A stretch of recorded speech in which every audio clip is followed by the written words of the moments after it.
जय शिवराय.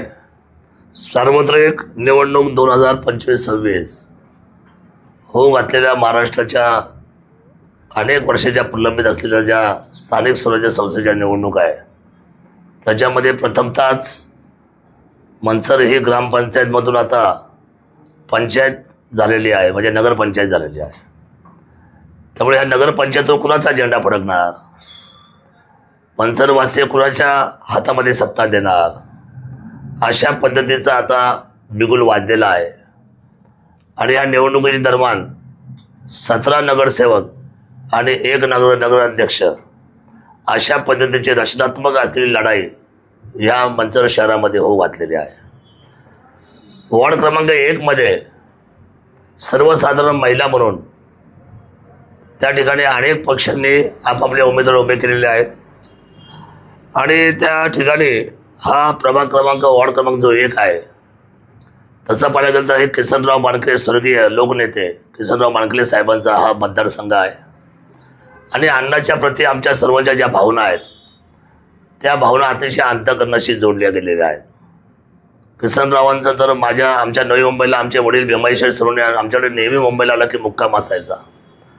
त्यांचे ते गुण घेऊनच मी दशक्या छोटे छोटे कार्यक्रम, माहिती, साधारण लोकांना भेटणं. खरं तर माझ्या आमदारकीचा जो टेंबा मिरवला जातोय महाराष्ट्रामध्ये त्याच्या पाठीमागं खरं तर किसनराव मानकले साहेब आहेत, त्यांची प्रेरणा आहे.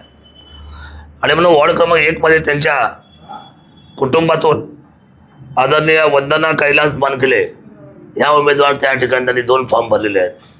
त्यातला 1 फॉर्म आहे तो त्यांनी राष्ट्रवादी पक्ष भरलेला आहे आणि दुसरा अपक्ष भरलेला आहे. त्याच प्रभागामधून आमच्या शिल्पा अमोल काजळे ज्या माझ्या उजव्या बाजूला बसलेल्या आहेत, डाव्या बाजूला आमचे जिल्हाप्रमुख पक्षाचे बसलेले आहेत, आमचे शहर तालुका असलेल्या तालुक्याचे प्रमुख बसलेले आहेत, दत्ता गांजळे इथं बसलेले आहेत. आम्ही सगळी जी मंडळी इथं आहोत. शिवसेना पक्षाच्या वतीने मनसरकरांना मला आव्हान करायचं आहे की किसनराव मानकले साहेबांनी जी सेवा केली त्या कुटुंबाला लढतच असू नये असं आमचं म्हणणं आहे त्या प्रभागामध्ये तरी.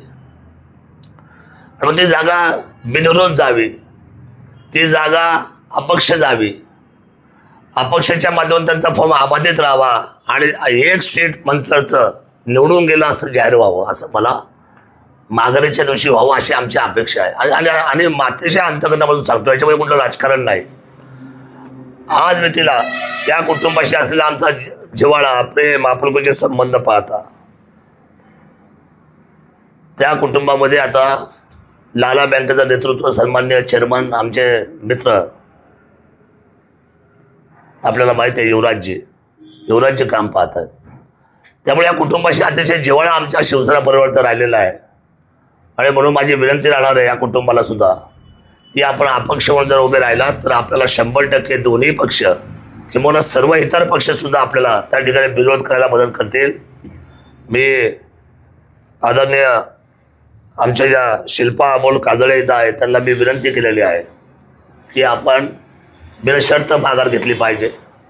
मी विनंती त्यांना केली, त्याप्रमाणे ते इथं आल्यात आणि पक्षाचा आदेश शिरसंवाद मानून त्यांनी हे स्वर्गीय किसनराव मानकले साहेबांच्या कुटुंबाला शिवसेना इथून 100% बिनविरोधसाठी पाठिंबा देते आहे.